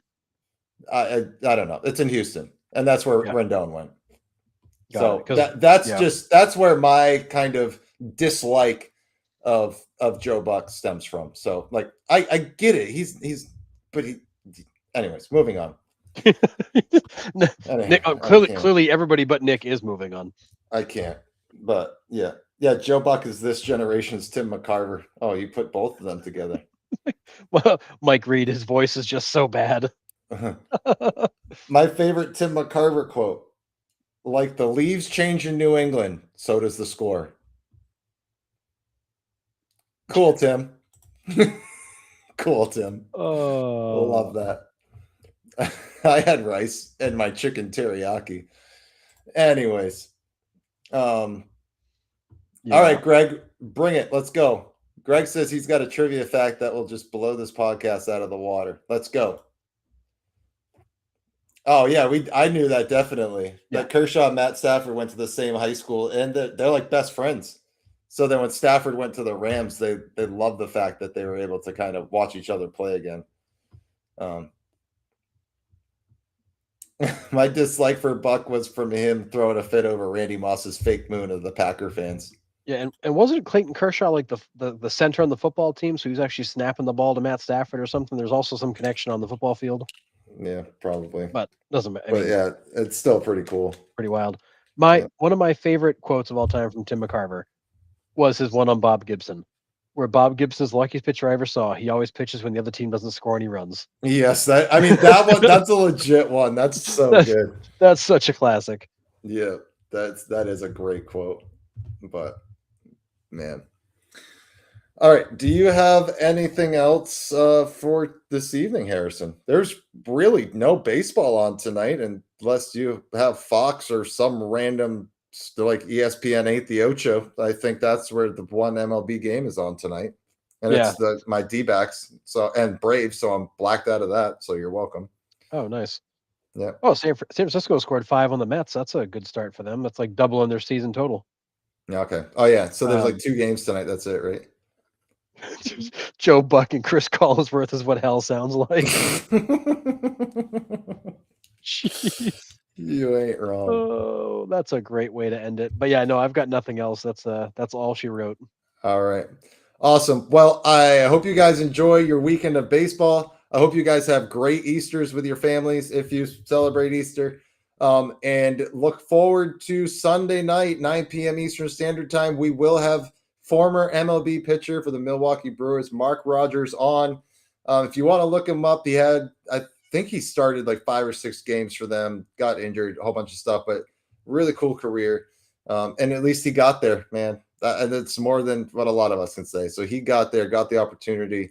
It would be really cool to kind of relive his journey through his baseball life. But so tune in Sunday night, 9 p.m. Eastern Standard Time. Meanwhile, check out Clearing Off the Bases, and see what you want. We're always open for critiques there, trying to iron that out. But our first episode went off without a hitch. So Pretty cool. So keep your eyes out for that, and keep your eyes out for more trivia as we release it out here.